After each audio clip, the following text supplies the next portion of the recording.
Qué bueno que todos nos hemos reunido hoy acá, después de ayer tener una excelente exposición en la Galería René Valdés, una excelente exposición de escultura, y qué bueno poder contar hoy con la presencia de acá mi colega, uno de los escultores que está mostrando su trabajo, y siempre tenemos la intención de aprovechar que los artistas estén en nuestra ciudad para tener un intercambio directo, una conversación, porque esto no es ni una conferencia, ni un conversatorio, ni nada por el estilo.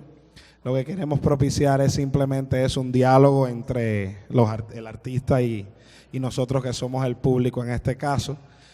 Y para mí es un honor, hermano, de verdad, tenerte aquí en Santiago. Un artista de mi generación que siempre he admirado y después que conozcamos a profundidad su trabajo, siempre siento que todos lo vamos a admirar un poco más.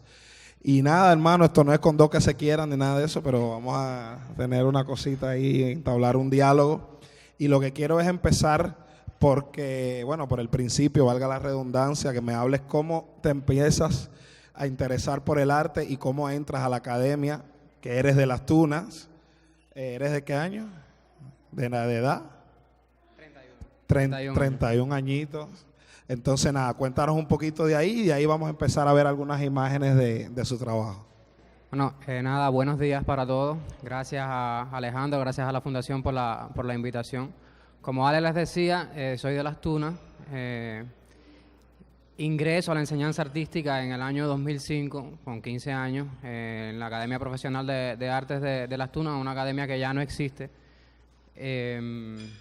Por supuesto, sí, como en todas las academias de Cuba, los primeros años, el primer año uno va pasando por todas las manifestaciones, un poco que explorando para ver qué camino va a decidir finalmente. Finalizando primer año, siempre te hacen como una prueba de actitud para que definas tu perfil, y entonces yo escogí el de escultura, y un poco así comienza mi camino en esta manifestación. ¿Y nunca te interesó la pintura, nada? ¿Siempre desde el principio te gustó la escultura o lo fuiste encontrando por el camino? A mí siempre me gustó mucho la escultura. Es decir, yo entré a la academia pensando con la idea de ser escultor. En primer año era muy bueno en grabado. Los profesores querían que yo me decidiera por ese perfil, pero a mí no me interesaba. Yo quería la escultura. Siempre te hacían una prueba de actitud que era hacer un busto. Yo hice mi prueba, el busto fue muy bueno, y bueno, dijeron, bueno, ya no tiene remedio que se vaya por ahí. No, qué buena decisión, qué buena decisión. Ahora estamos viendo algunos de los trabajos de tu tesis. ¿Eso fue el trabajo de cuarto año? Estos fueron unas obras que hicimos en tercer año. Los 2 primeros años eran mucho más académicos. Tú estudiabas dibujo anatómico, escultura académica, es decir, estudios del natural.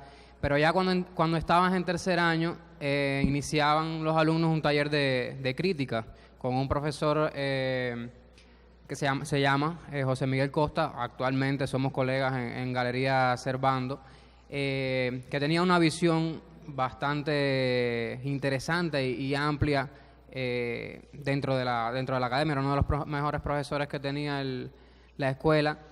Y nada, la dinámica del taller era, uno iba presentándole ideas, proyectos, y teníamos que concretar al final todo el grupo una exposición personal en donde se viera la evolución que tenía cada alumno.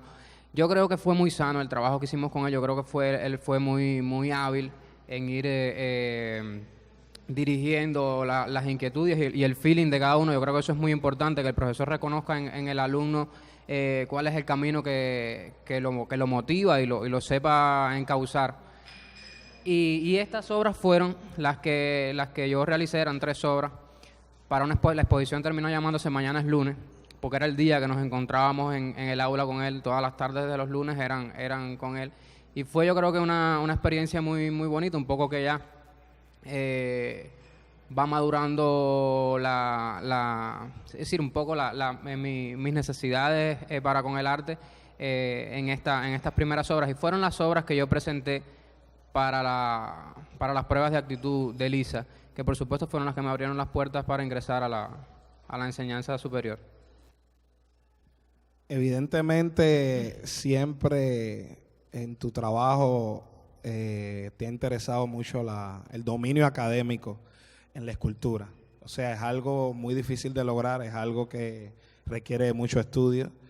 ¿Y cómo fue ese salto a la hora de salir de la Academia Profesional José Joaquín Tejada y entrar en el Instituto Superior del Arte? Una universidad de las mejores de Cuba, una universidad que forma de un punto de vista intelectual también al artista.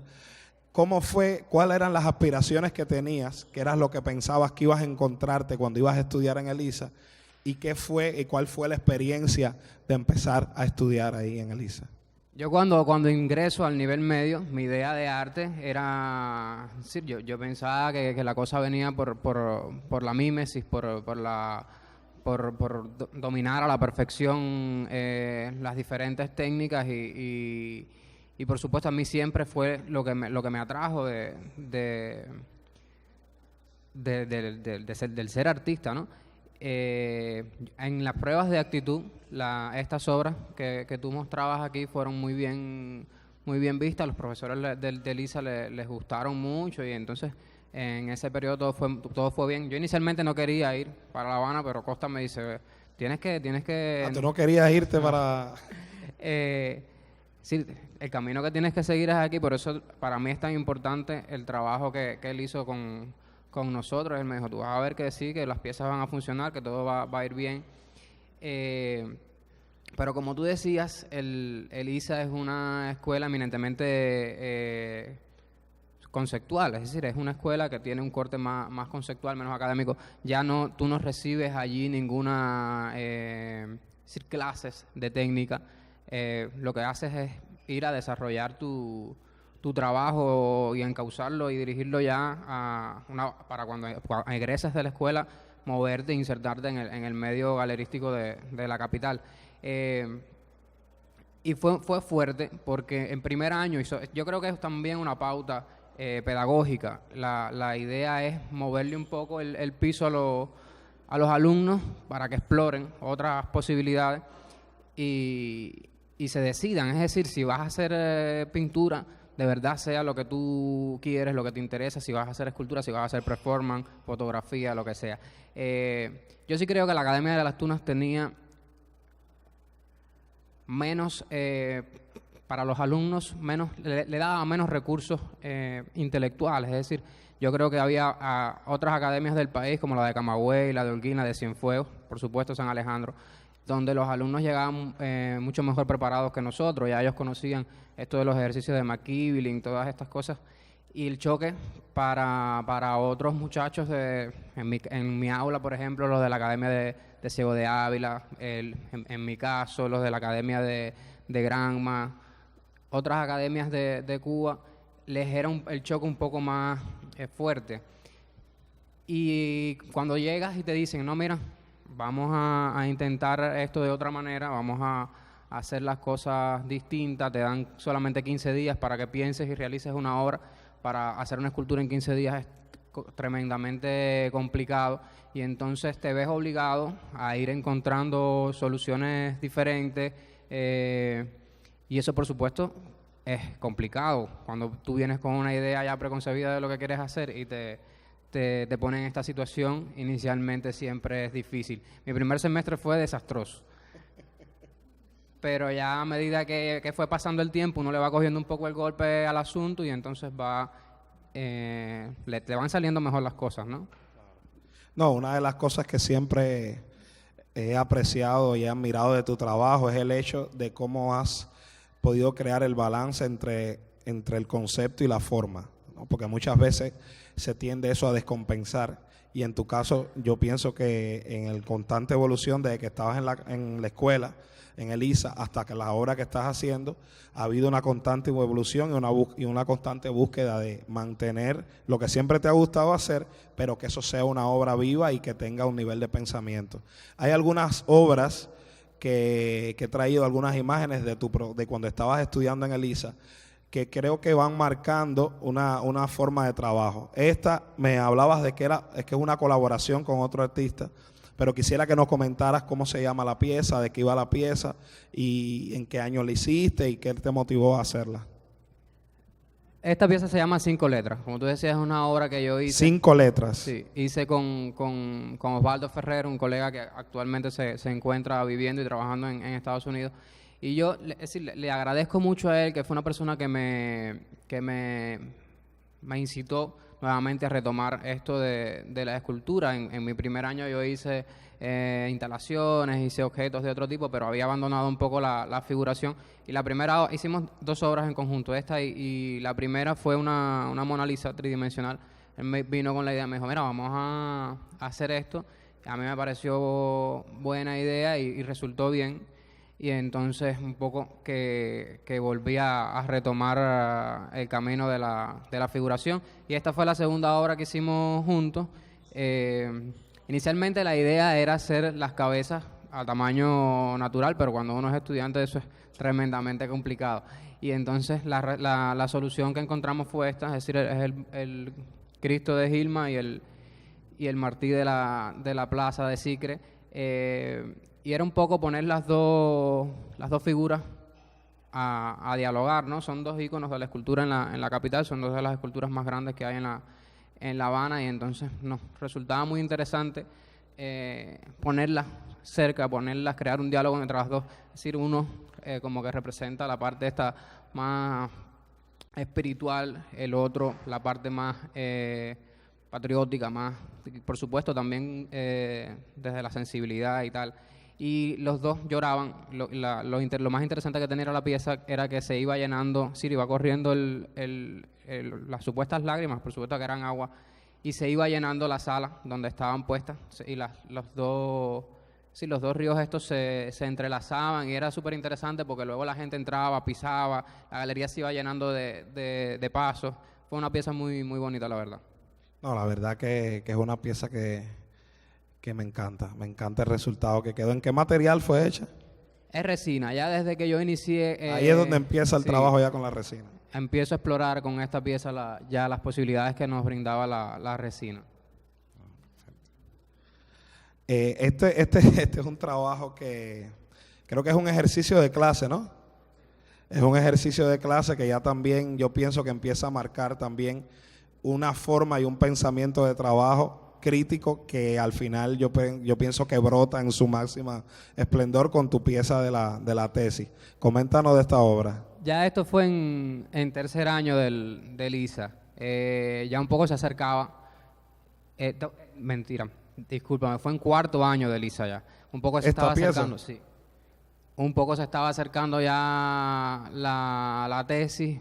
Yo todavía me encontraba ahí en un ir y venir, no sabía muy bien por dónde quería dirigir las cosas, y un amigo mío que se llama Camilo, que también ahora vive en Estados Unidos, me ponía una especie de... Nosotros, Elisa si algo sano tuvo fue que yo aprendí mucho de mis colegas, es decir, la relación de trabajo que uno crea en los talleres de la escuela es súper nutritiva, súper interesante, y entonces entre nosotros nos retábamos constantemente y nos poníamos pautas y cosas para ir tratando de encontrar posibilidades distintas. Y entonces él me decía, mira, vamos a tratar de que explores otras zonas y no te quedes solamente ahí en tu zona de confort, que es la escultura, y para que sientas cosas diferentes, ¿no? Y entonces me decía, trata de hacer un happening, trata de hacer un performance, por supuesto, sin abandonar la idea esta de la escultura. Y entonces lo que yo hago es que reproduzco una cabeza del David, que para mí, por supuesto, era como el paradigma ideal de representación escultórica, y por supuesto Miguel Ángel, que es un referente importantísimo. La reproduje a tamaño real, ¿no? El David tiene 5 metros, la cabeza tiene aproximadamente 70, 90 centímetros, así, si mal no recuerdo. Y la idea era como que yo le cercenaba la cabeza al David y se la llevaba entonces al profesor titular de la crítica. Por lo general la crítica funcionaba, eran 5 profesores, 4 o 5 profesores, eran 3 profesores y 2 adiestrados. Y por supuesto el profesor titular siempre era el que llevaba el ritmo, la pauta, era el que iba dirigiendo, encauzando a los estudiantes. Y como que era él a quien uno tenía que probarle sus capacidades y su valía en esto de hacer y crear arte. Y entonces yo lo que hago es que la meto en una bolsa, la bolsa estaba llena de sangre, como que se la había cortado,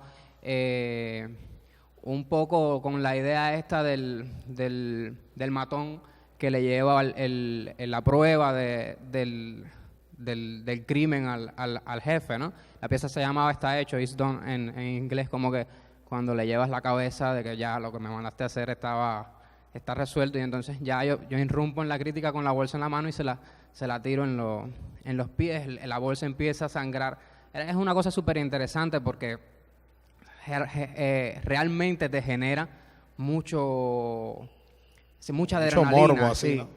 Y por supuesto la reacción de la gente es instantánea porque tú llegas, irrumpes, sueltas aquello, empieza a sangrar y la gente un poco se asusta y genera sensaciones muy vívidas en el espectador.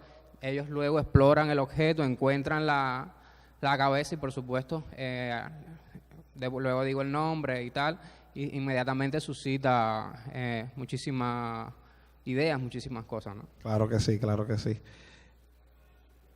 Esta es una pieza que a mí realmente yo, cuando descubrí la historia que está detrás de la pieza, me pareció algo muy, muy jocoso y quiero que nos haga las anécdotas. La pieza creo que está compuesta por este objeto y por este objeto, que quiero que más o menos nos expliques este objeto. Yo digo, tú sabes, es decir, es un complemento.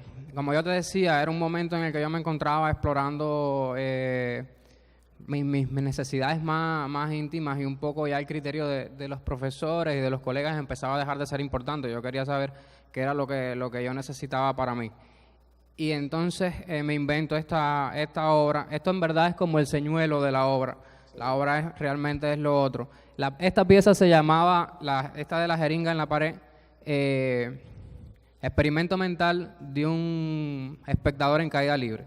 Yo lo que hacía era que tupía la entrada de la parte de la aguja de la jeringa, alaba el vástago de atrás y entonces se generaban en el interior de la jeringa 10 mililitros de vacío. Y entonces yo lo que decía era que entregaba ese pedacito de vacío al público para que ellos encontraran en ese espacio su mejor posibilidad de sensibilidad, ¿no? Pero la obra real era esta. Yo llegaba a la crítica con este casco puesto que ustedes que son jóvenes, imagino para los que no son fanáticos a los cómics como nosotros, hay un personaje en el universo, ¿es Marvel o no? Marvel o DC. Bueno, un personaje de Magneto del universo de los X-Men que utiliza este tipo de casco para que no lo controlen mentalmente. Entonces, bueno, desde que yo vi el casco, dije, oye, o sea, ¿tendrá alguna asociación con eso? Y ya veo que evidentemente es así. Quiero que expliques un poquito por qué. Y ya yo lo que hacía era que me colocaba el casco y iba a los ejercicios de crítica con el casco puesto, un poco para que los profesores no invadieran esa zona de tu mente. Dime la reacción de los profesores cuando tú llevaste el ejercicio. Eso evidentemente era un chucho pesado y malo, ¿no? No, claro.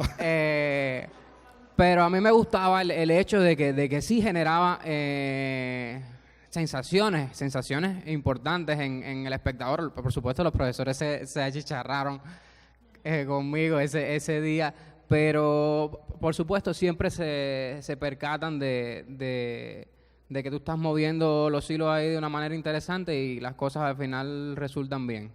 Claro, claro que sí.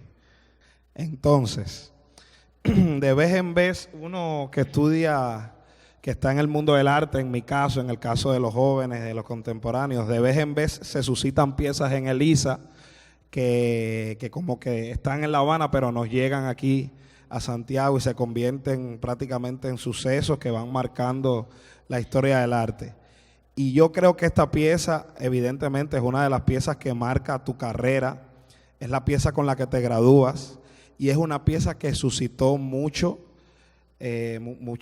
sensaciones de enfado, de genialidad, incluso me atrevo a utilizar esa palabra, de cómo un artista en un proceso de formación de cómo se sentía en cuanto a las clases que estaba recibiendo y cómo había experimentado esos 5 años en Elisa y cómo todo eso queda reflejado en una pieza de tesis. Entonces, todas esas fábulas no llegaron, pero quiero que ya tú, desde el punto de vista ya artístico, nos comentes cuáles fueron las principales motivaciones para esa pieza y nos comentes de qué iba la pieza, que fue una sola pieza para la tesis y que el jurado, una vez más, a tus profesores como que los pusiste en una situación muy difícil y quiero que nos comparta con nosotros la experiencia.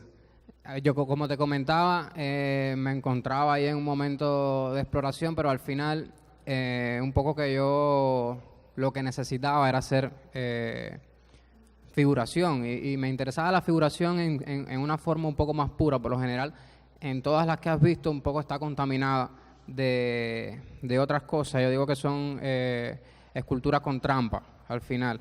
Y yo quería quitarle la trampa y que solamente el objeto fuera el que causara y sensibilizara al espectador.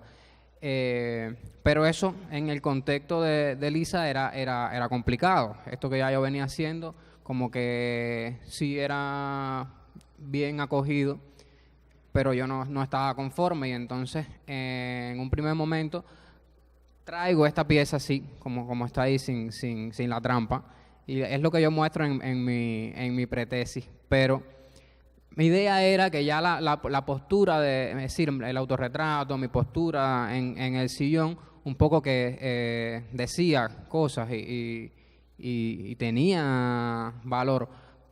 Pero cuando hago mi presentación, ellos me dicen, no, pero esto todavía no... Le falta concepto. Y eso yo creo que fue bien sano, porque a la larga creo que eso resultó una obra mucho mejor, como tú dices, una obra muy importante para mí. Yo me voy de la pretesis como que abrumado, y entonces empiezo yo estaba decidido a hacer esto. Yo quería que fuera resolver a nivel académico una escultura que muy bien hecha. Yo quería ya como que darle una vuelta de rosca más a la tuerca y probarme a mí mismo como buen escultor figurativo.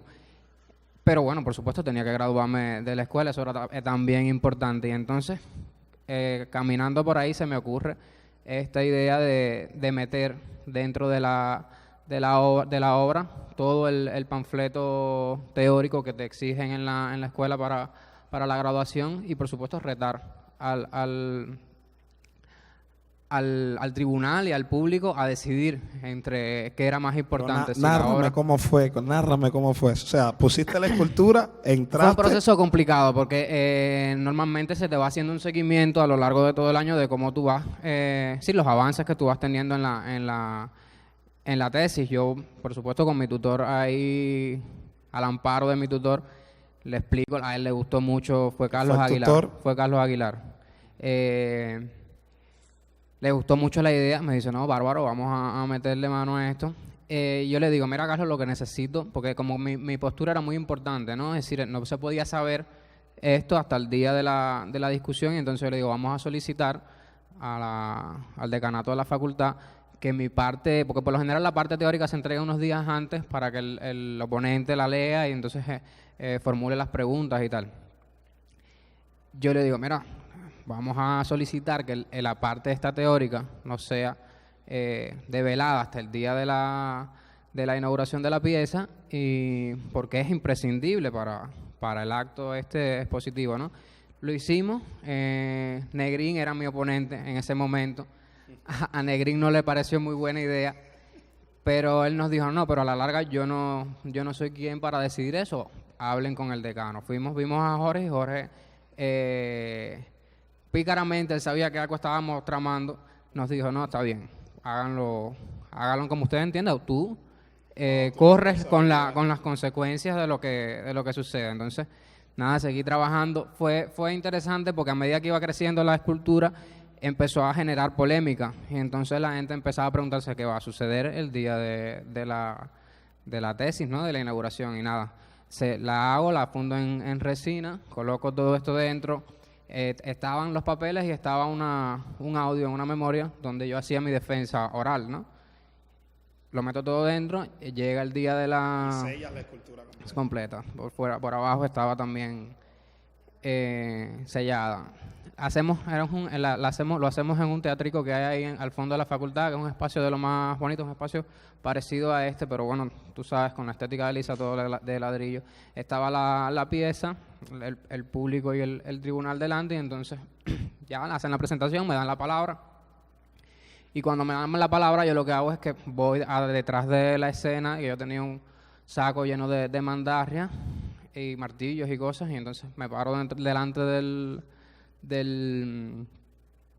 tribunal y se las arrojo en los pies, y ya les digo que para dar continuidad al acto de tesis ellos tenían que decidir si romper la escultura o no, ya que dentro era donde estaba toda mi explicación en torno a la obra. Por supuesto, eso generó una... ¿Saliste y te fuiste? Me quedé ahí. Yo dije que ya yo no tenía nada más que decir. Generó una sensación ahí inmediata. Todos se quedaron así. Ese día llovió el día antes y a Negrín se le inunda la casa y él no pudo asistir. Y entonces el que estaba más cerca era Villa y le dijeron, no, tú eres el que tiene que ser ocupar el lugar de Negrín, ya que todavía no se sabe cómo es la historia esta, ¿no? Y entonces, por supuesto, generó todo el mundo se inquietó. Y Ruslan es el primero que toma la palabra y dice, bueno, si yo decido no romperla, ya la obra está hecha, ya la obra está aquí. Y entonces se crea un diálogo en torno a la escultura, donde por supuesto ellos se percatan de la trampa en la que yo los había colocado, y la decisión que tomaron fue esa, ¿no? Afortunadamente. Afortunadamente. No, y una de las cosas para que la gente lo conozca, ¿dónde se encuentra hoy esa escultura? Luego de mi graduación, al año siguiente, Nina me invita a una feria en Chicago, se lleva esta obra y entonces la compra Jorge Pérez, está actualmente en el Museo de Jorge Pérez un excelente museo, tuve la oportunidad de estar y realmente tiene excelente colección del arte del mundo entero y del arte cubano, de modo que evidentemente fue una pieza que para mí marcó un antes y un después en tu carrera y que se convirtió en eso. Incluso fue recreada en la película Sergio y Sergey, y creo que hiciste algo para la película. ¿Cómo fue esa historia? La historia es que la hija de Daranas, el director, se graduó de Historia del Arte, y entonces en ese momento se encontraba trabajando como curadora en una galería. Casualmente yo llego a la galería, ella me lo pide, pero por cuestiones de trabajo les interesaba trabajar conmigo. Ella, por supuesto, le cuento la historia de esta pieza y ella se la cuenta al papá. Y a Daranas le resultó interesante porque uno de los personajes, el protagonista de la película era profesor de filosofía en Elisa, y uno de los estudiantes era estudiante de artes plásticas, la muchacha. Y entonces me dice, mira, yo quiero que esta historia forme parte de la película y que participes, que nos hagas una obra para la película y que tenga una historia similar a esta. Y entonces la actriz era Camila Arteche y hacemos una cosa parecida también con esta. O sea, que hasta en el cine ya está metido. Sí. Qué bueno, no, realmente es una obra increíble. Estos son parte del proceso de... Eso fue el día de la... Qué bueno que no le cayeron a martillazos, ¿imagina eso? Creo que te hicieron una broma, por cierto, me llegó una información de que te hicieron como una especie de broma. Ya, porque ellos al final me dicen que les parece bien, que ya me había salido con la mía, ¿no? Deciden graduarme sin el panfleto teórico, sin la defensa, un poco que fue muy bueno para mí. Yo iba preparado para las dos posibilidades, si la rompían o si no la rompían. Pero bueno, resultó la mejor de las dos, claro. Y entonces, me dicen, bueno, ahora tú sal, todo el público que salga, para nosotros el tribunal reunirnos. Y yo había dejado detrás del escenario el día antes, porque ahí mismo yo había resuelto todo, se me había quedado una lata que tenía resina seca. estaba entre mis cosas. Ellos, por supuesto, empezaron a buscar ahí, la encontraron y rompieron la lata y viraron la escultura al revés, como que la habían roto y abierto por atrás. Y entonces cuando yo entro nos dicen, no, ahora tenemos que volver a sentarnos porque dentro no había nada. Y yo estaba seguro que dentro estaba todo, pero bueno, nada, fue un momento ahí muy simpático. Jocoso, claro, algo tenían que hacer.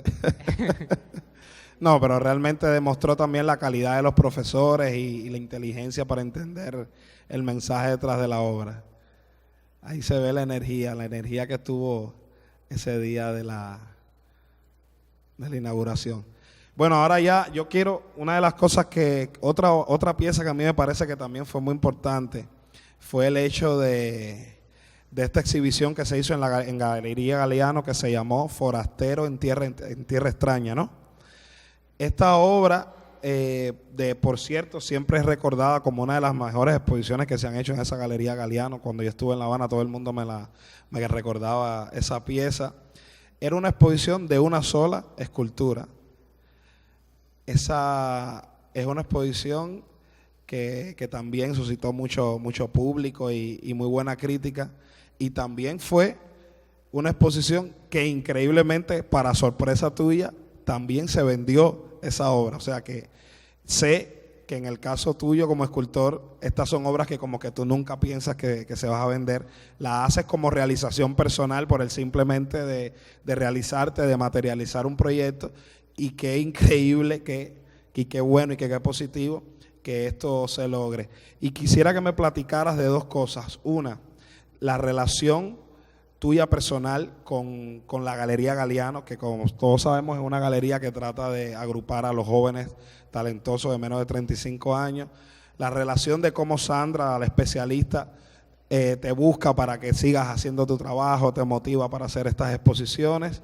Y en fin, cómo fue el proceso de hacer esta obra. Yo a Sandra la conozco un año después, es decir, justo un año después de graduarme, en un inventario que hago en la Fundación Ludwig. Ahí Sandra asistió, se acerca a mí y me dice, mira, me explica cuál es la dinámica de trabajo de la galería, me dice, mira, estamos interesados en que trabajes con nosotros y en preparar una exposición personal. Yo en ese momento estaba como que muy escéptico de todo, porque estaba recién graduado, todavía sentía que no tenía una obra lo suficientemente fuerte como para ya empezar a trabajar con una galería. Y en ese momento también comenzaba a idear proyectos con NG, la galería de Panamá con la que actualmente también trabajo. Y Nivaldo me decía, mira, sí, a mí me parece sano que hagamos cosas aquí, que hagamos en un futuro también poder hacer cosas allá. Y entonces nada, le acepto la invitación a Sandra, vamos, veo el espacio. Y bueno, tú mejor que nadie conoces las características de la galería, que es una galería con un primer salón muy amplio. Y entonces a mí me resultaba un espacio muy incómodo para hacer una muestra como la que preparamos para aquí, para Santiago, es decir, obra sobre pedestal. Y siempre me ha gustado mucho y me ha interesado mucho la escultura, pero la escultura en su relación con el espacio. En este caso, el espacio galerístico. A mí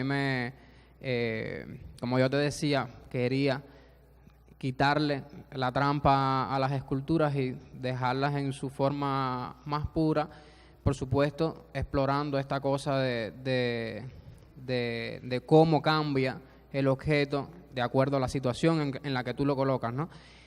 Y esto era una obra que, por supuesto, tú sabes que uno va teniendo ideas y cosas, y nada, yo dije, no, este es el momento adecuado para realizarla. Es un poco también una obra mucho más autorreferencial.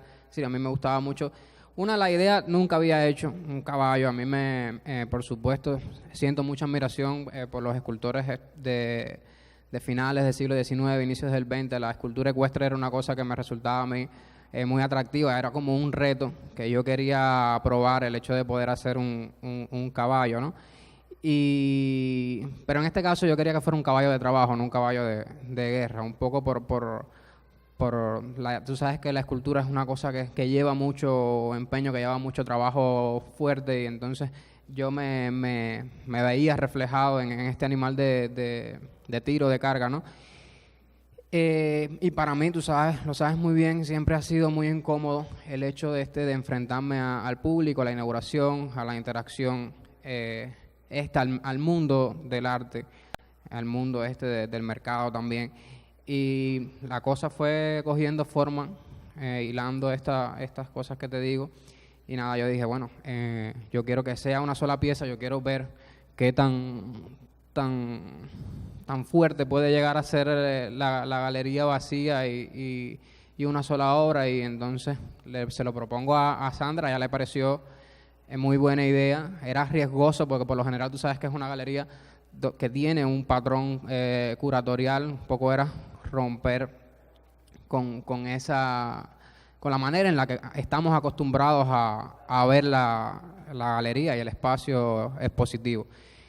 Creo la obra, la llevo un poco, el caballo está como temeroso del suceso, y ya cuando la galería se llena de gente y de público, y el público por ser una escultura figurativa, atractiva a la mirada, enseguida se crea una circunstancia, por supuesto, que tienes que verla desde fuera. El público se convierte en parte también de la obra, y entonces para mí era una experiencia muy, muy grata, ¿no? Es decir, tú como observador ya mirabas el suceso en su totalidad, y entonces a mí me parece que ahí es donde estaba la verdadera... Sí, aquí hay una foto obra que refleja un poco más o menos cómo fue las sensaciones esas.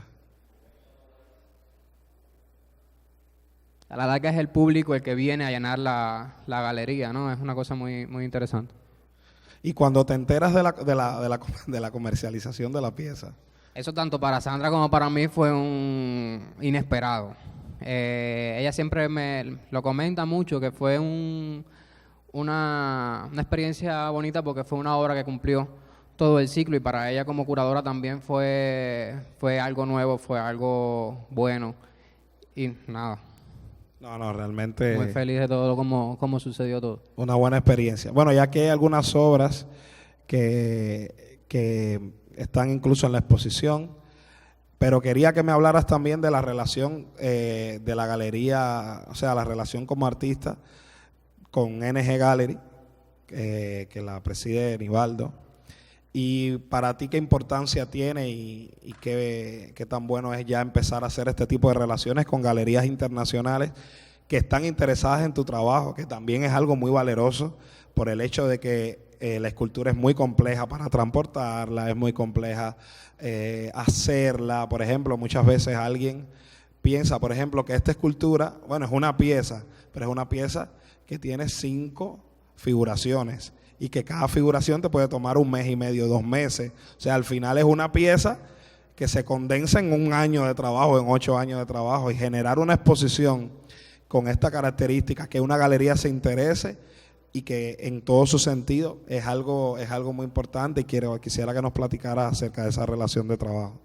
Yo ya te decía que desde, es decir, al año, a los 2 años de haberme graduado, yo conozco a Nivaldo en una visita que él hace ahí a la escuela, y todavía estaba allí la escultura de la tesis. Por supuesto, aquello a él le fascinó, y entonces él, además de la galería, también colecciona arte, se interesó en algunas de las obras, adquirió la de Está Hecho, la Easton, la de la cabeza.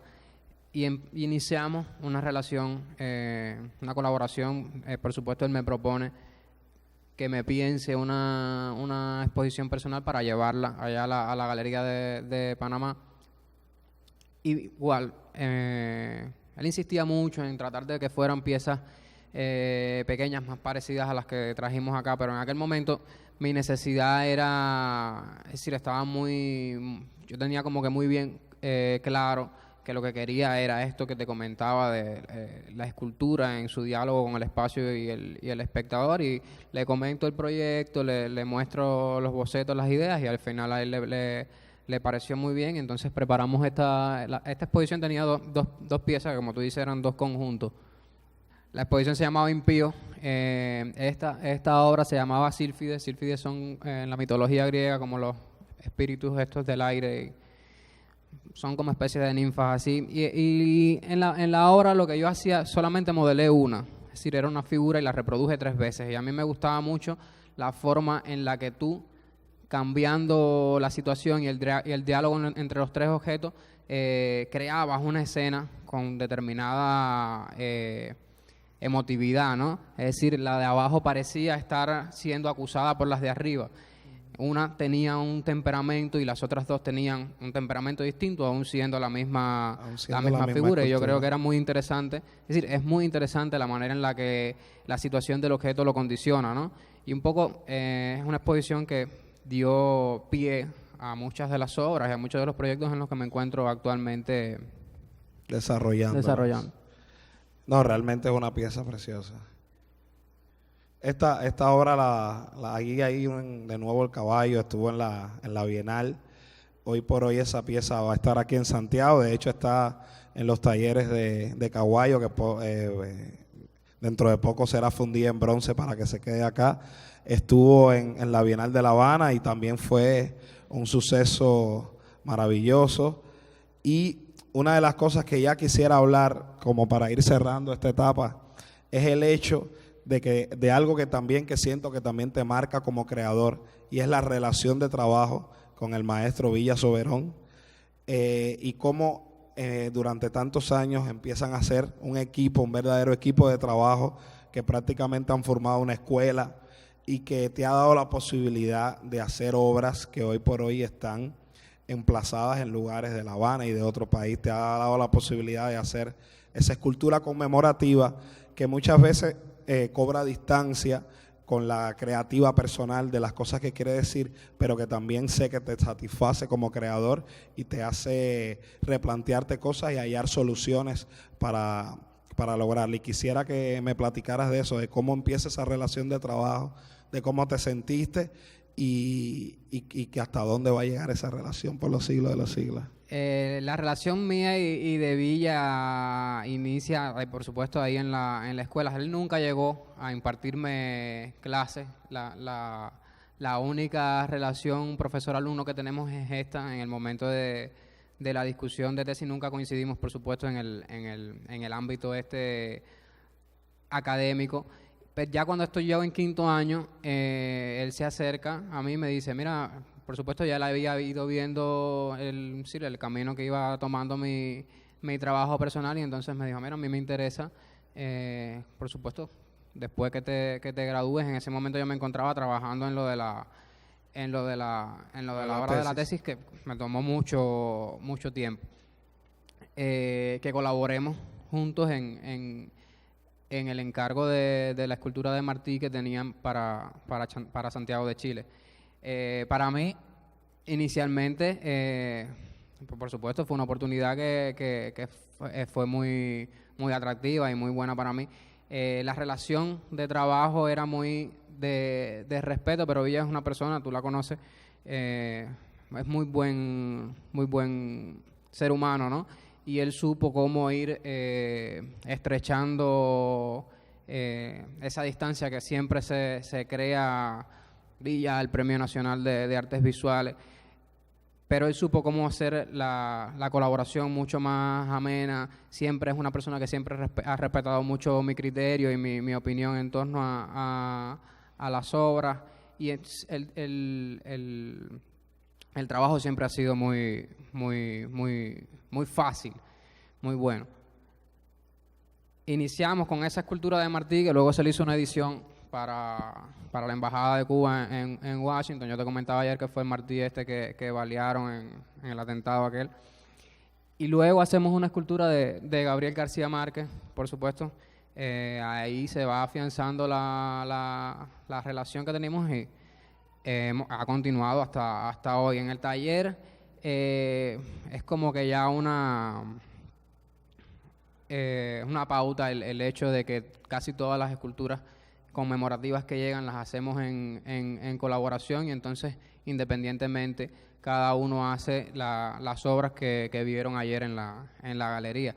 Yo creo que los dos preferimos la obra personal, porque es el espacio donde tú de verdad despliegas tu creatividad sin mediación del cliente, de lo que espera la gente de lo que ha de ser la conmemoración, pero es un trabajo que agradecemos mucho, es un trabajo que disfrutamos mucho y nos ha abierto también muchas puertas. La colaboración con ustedes ha sido gracias también a este trabajo por encargo. Yo creo que esta escultura que estamos viendo ha sido uno de los grandes retos que a ustedes le han tocado como equipo resolver por el hecho de la persona de Eusebio, que todos sabemos lo que representa para Cuba, en especial para La Habana. Cuando le llegue ese encargo, quisiera que nos platicaras un poco de cómo fue el proceso de modelo, de cómo asumieron el hecho de la postura, cuáles eran los miedos que tenían, porque sé que evidentemente había mucho miedo en el sentido de que es una escultura muy complicada porque cada uno tiene su Eusebio, y al ser una persona tan querida y tan amada, cada cual se hace según la relación que tuvo con él, la idea de cómo era él, y eso captarlo en una escultura para que trate de reflejar la imagen para todo el mundo, me imagino que haya sido algo de mucho estudio y de mucha complejidad. Quisiera que nos platicaras un poco sobre eso. Para nosotros fue tremendamente difícil, no solo por esto que tú nos comentas, sino por el hecho de que Eusebio fue una persona muy cercana a nosotros. Es decir, y más a Villa, por supuesto, que a mí. Villa empieza su relación de trabajo con Leal luego de la escultura de Lennon. Leal, según cuenta Villa, fue la persona que supo ver las posibilidades que brindaba este tipo de escultura más cercana a la gente, es decir, una escultura que comparte el espacio público con las personas, una escultura que no tiene pedestal, y él se acercó a Villa y le dice: a mí me gusta esto que estás haciendo y quiero que iniciemos una relación de trabajo, porque quiero hacer varias cosas como esta para La Habana. Yo creo que luego del Lennon se hace el Caballero de París por encargo de Eusebio, y así vienen varias esculturas de que están en la ciudad, como la de Gades, como la Madre de Teresa de Calcuta, que fue en estrecha colaboración con Eusebio y con la oficina. Cuando ya yo empiezo a trabajar con Villa en el 2015, la primera obra que nos encarga Leal es la de Cervantes, que está junto a la de Dante y a la de Shakespeare, que fundimos con ustedes. Y también tengo la posibilidad de trabajar con Leal y compartir espacio con él. Él era una persona tremendamente inquieta y preocupada por los proyectos que se iban desarrollando ahí en La Habana Vieja, y entonces en el 2017 él nos pide que nos mudemos de los talleres de Elisa para el espacio de allá de La Habana Vieja, un poco para acercarnos al casco histórico y sobre todo a las escuelas taller de la Oficina del Historiador, para que los estudiantes de las escuelas taller un poco se nutrieran de las técnicas que nosotros empleábamos en escultura, y un poco también para él estar al tanto de lo que estábamos haciendo. Él era un personaje muy... porque se nos aparecía en el taller de imprevisto muchas veces, incluso sin en Villa estábamos los muchachos y yo o haciendo molde o haciendo cualquier cosa, y cuando tú mirabas para atrás estaba él ahí paradito controlando cómo iba la cosa. Y entonces luego de su muerte, por supuesto, fue tremendamente triste para nosotros, porque más que sí, era un buen amigo, sobre todo para Villa. Tiempo después empieza a manejarse la idea en las redes, incluso se hizo muy común el hecho de que había que hacerle un homenaje. Yo creo que es un homenaje muy bien merecido. Y el encargo llega a manos de Villa, y entonces nosotros, por supuesto, teníamos una deuda personal con la memoria de Eusebio impagable. Y entonces nos planteamos desde un inicio que tenía que ser de las mejores cosas que hiciéramos por encargo. Tuvimos la suerte de trabajar de tener a modelo a Javier, que es el hijo de Leal, que tienen un parecido físico, sin mucho parecido físico. Y eso, por supuesto, nos facilita mucho las cosas. Por lo general, las esculturas por encargo, lo que hacemos es un estudio fotográfico con modelo. Primero, es decir, buscamos la postura que nos gusta, exploramos ahí, ponemos al modelo en diferentes posiciones, en diferentes situaciones, y entonces ya le escogemos una postura, y a esa postura le hacemos fotografías en 360 y entonces a partir de las fotografías es que trabajamos. Pusimos a Javier a hacer cuanta postura se nos iba ocurriendo. En un inicio queríamos hacer ponerlo en una posición, él tenía cuando hablaba, por supuesto Eusebio era un orador nato, se cogía el dedo índice de la mano derecha con la mano izquierda. Y es una posición muy común en muchas de las fotos que nos hicieron llegar la gente de la oficina, pero a Villa le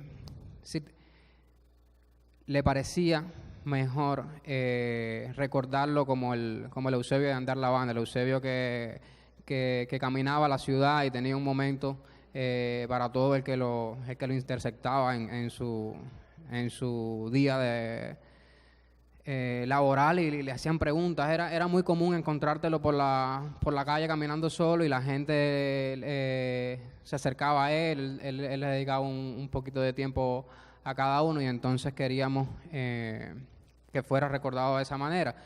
Inicialmente nos daba un poco de temor la cosa esta del saludo porque no queríamos que se pareciera a la figura esta del político por eso entonces él decide colocarle los files, los libros debajo del brazo para dar la idea esta de que también fue un intelectual, de que fue un tipo de pensamiento, ¿no? Yo creo que, como tú decías, fue tremendamente complicado porque había mucha gente que tenía que decir en torno a la obra. Recibimos muchas visitas en ese tiempo en el taller. Para mí es difícil tomar tantos criterios. Yo creo que a la larga la idea que tiene el artista de la obra es la que debe primar. Uno tiene como que no puede perder tampoco, a pesar de ser una obra por encargo, no puede desensibilizarse totalmente. Uno tiene que también tratar de quedar bien con uno mismo, pero nada, fuimos tratando de quedarnos con lo mejor que nos iba diciendo cada quien sin que la idea que teníamos nosotros de Leal y de la escultura que queríamos hacerle se perdiera totalmente. Y a la larga yo creo que ha sido una escultura muy bien acogida en la ciudad. La gente va, se hace fotos, le lleva flores. Yo creo que ha sido una experiencia muy grata. No, realmente la escultura ha sido muy bien recibida por el público cubano y sobre todo el habanero. Y nada, no queremos extendernos mucho, además queremos también dar la posibilidad de alguien, si quiere hacer alguna pregunta. Yo, mientras tanto, pido un fuerte aplauso por tu tiempo, por regalarnos este tiempo. Gracias a ustedes.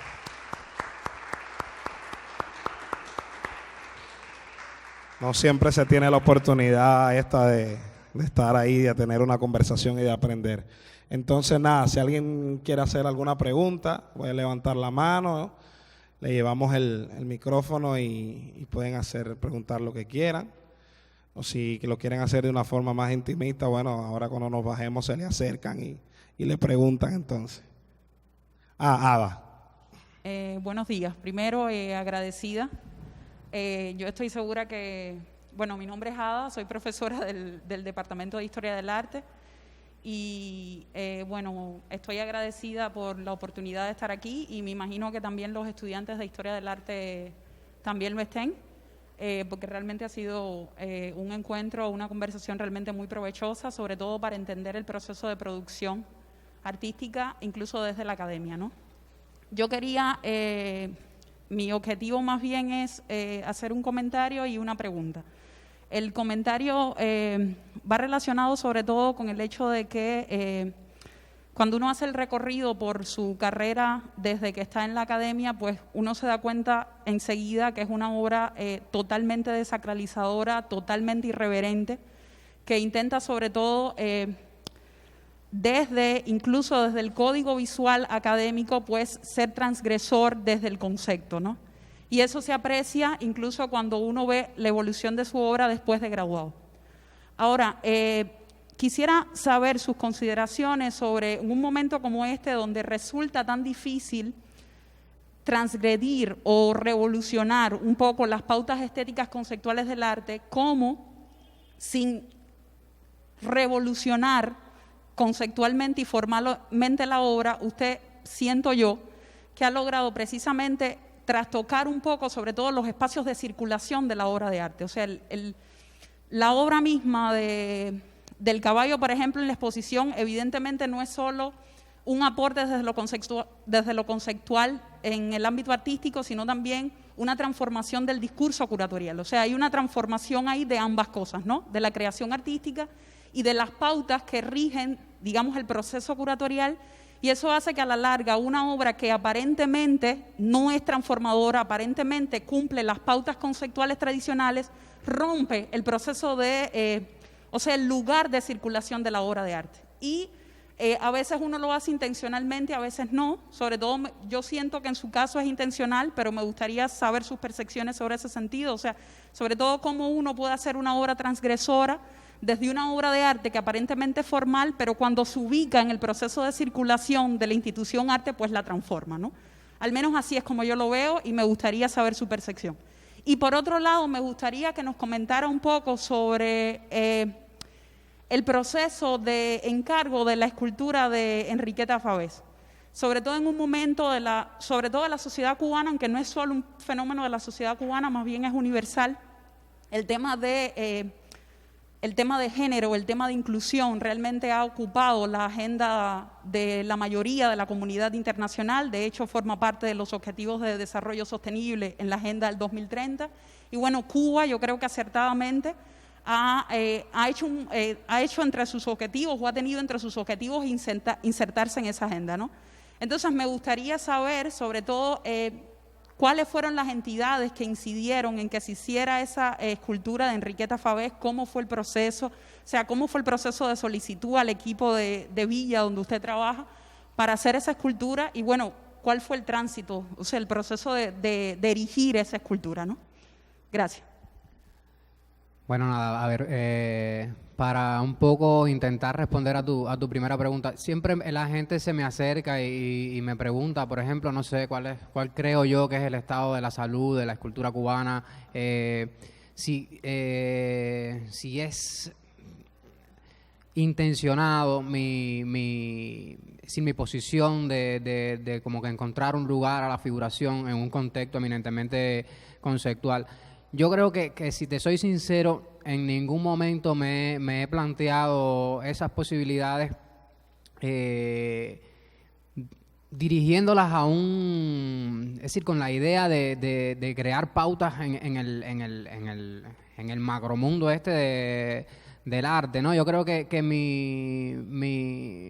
ha sido un proceso mucho más intuitivo, un proceso que responde a inquietudes personales, a necesidades personales. Yo creo que a la larga un artista lo debe ser primordial preocuparse por encontrarse satisfecho con lo que está haciendo. Yo creo que a la primera persona que ha de gustarle lo que uno hace es a uno mismo, y yo creo que mi devenir y mi carrera ha estado muy enfocada en sentirme cómodo con lo que estoy haciendo. Yo sí creo que, por supuesto, era una cosa que me planteaba de la escuela, en un contexto donde todo el mundo tiene una manera muy, muy específica de hacer. Yo creo que a la larga sigue siendo academicista, es decir, las escuelas se han ido formando a las nuevas generaciones en una manera de hacer y pensar arte.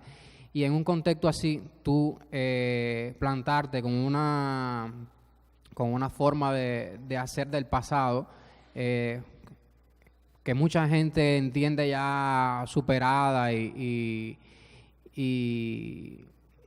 inservible a los propósitos del arte contemporáneo, yo creo que sí, por supuesto, es una postura de irreverencia. Yo creo que ahí ya la obra empieza a decir, tiene cosas que comentar en torno a sus circunstancias. Y por supuesto es una cosa en la que yo encontré un atractivo y un camino, pero ya te digo, no fue pensando en plantarme como el defensor de la figuración, sino porque era mi preferencia y yo necesitaba, si me iba a dedicar al arte, hacerlo desde este podio, desde estas formas, ¿no? Porque me son cómodas, me resultan sanas, me crean muchas inquietudes y me dan mucho impulso para trabajar. Yo creo que en mis primeros años de la escuela fue difícil, porque tenía que montarme en un tren de producción que no era el que me satisfacía a mí en lo personal. y entonces yo inevitablemente necesité moverme hacia la zona donde me sentía cómodo. Y un poco ha resultado bien. Yo creo que también ha sido un poco casual lo que, es decir, cómo se han ido desencadenando los hechos, pero por supuesto uno se va dando cuenta de lo que está haciendo y empieza también a tratar de encontrarle un camino y a tratar de ubicarlo de la mejor forma posible. A mí me interesa mucho, como tú decías, fíjate, ya no se trata siquiera de reproducir miméticamente una persona, una escena. Yo creo que entiendo esas cosas como formas, como objetos. Yo creo que están muy insertadas en el imaginario cultural de la gente y como te decía, la gente espera verlas de una manera muy específica, es decir, está como que preparada para enfrentarse a la escultura figurativa de una forma, y entonces yo lo tomo y lo cambio, se los muestro de una manera diferente y los invito a explorar esa figuración desde otra perspectiva, que yo creo que la hace interesante, yo creo que la hace valedera todavía para transmitir y sensibilizar al espectador.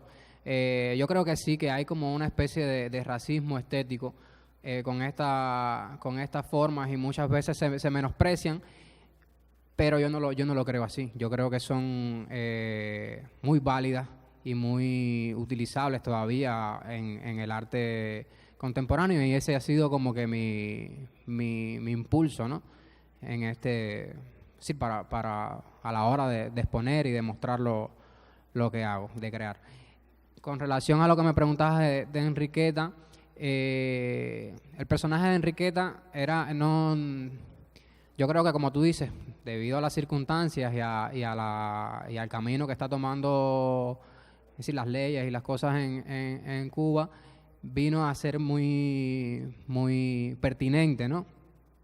Pero ya el personaje se han hecho muchas cosas de Enriqueta desde la República, desde el inicio de la República. Se han hecho novelas, se han hecho obras de teatro, se han hecho muchas cosas. Un poco eso ha enriquecido la historia y casi que la historia se ha convertido como que en una especie de mito. Muchas veces los historiadores no saben discernir entre qué es real y qué no es real. Hay muchas cosas que se dicen y se piensan, pero no están recogidas en los documentos históricos de Enriqueta. El encargo llega a nosotros a través de Julio César Pagés. Sabes que es quien escribió el libro Por andar vestida de hombre. Es una persona que ha dedicado mucho tiempo y esfuerzo a devolverle a Enriqueta el lugar que tiene y merece dentro de la historia de Cuba y dentro de la historia del mundo, ¿no? Enriqueta, sabes que es suiza. Yo ayer les comentaba a los muchachos que, por supuesto, ha sido también empeño de la Embajada Suiza, por tratarse de ser de una compatriota de ellos, también rescatar para Enriqueta el lugar que merece. Enriqueta se reconocen actualmente a dos norteamericanas como las primeras mujeres en ejercer la medicina en América. Pero resulta ser Enriqueta quien 30 y tantos años antes que ellas lo hizo aquí en Cuba, en Baracoa, y por supuesto allá en Europa.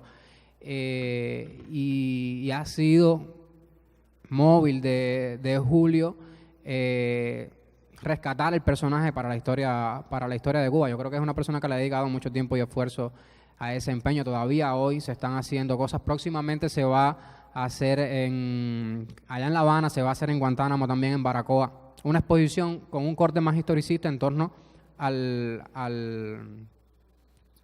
la vida de Enriqueta, y es una exposición que se va a llevar también a Lausana y allá a Suiza, donde ella nació, que incluye también una pequeña maqueta de la escultura nuestra.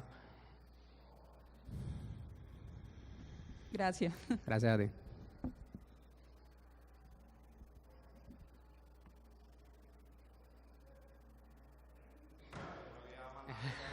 No tengan pena, pueden preguntar sin problema. Yo encantado de poder responder.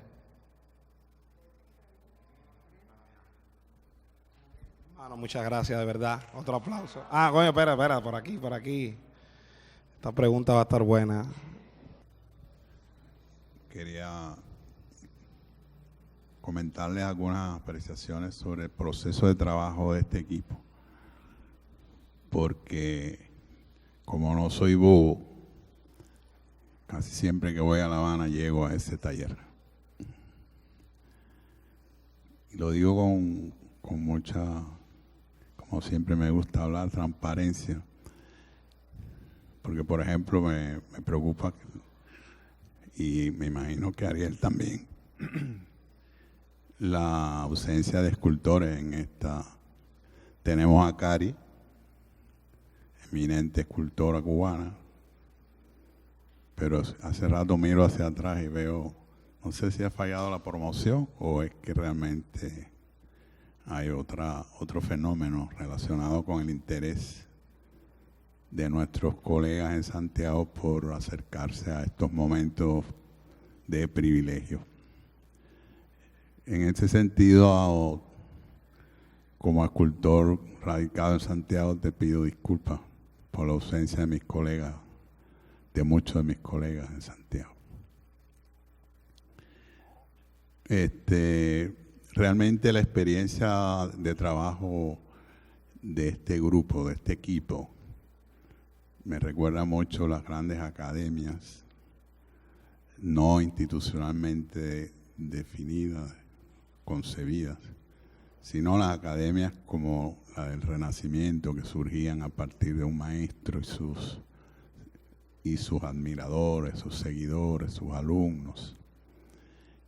Pero en este caso me interesa mucho la forma en que ellos han ido logrando desarrollarse juntos, intercambiando experiencias de una forma tan armónica, a ese nivel, me consta, con un nivel de transparencia absoluta. Ellos, como sabemos, estéticas aparentemente contrapuestas o diferentes enfoques estéticos. Villa muy abstracto. Villa siempre fue muy abstracto. Yo recuerdo en la ENA cuando estudiábamos que él ya desde siendo estudiante de la ENA, de la ENA, en la etapa en que yo tuve esa experiencia cerca de él, ya él se mostraba como un escultor proyectado hacia la abstracción.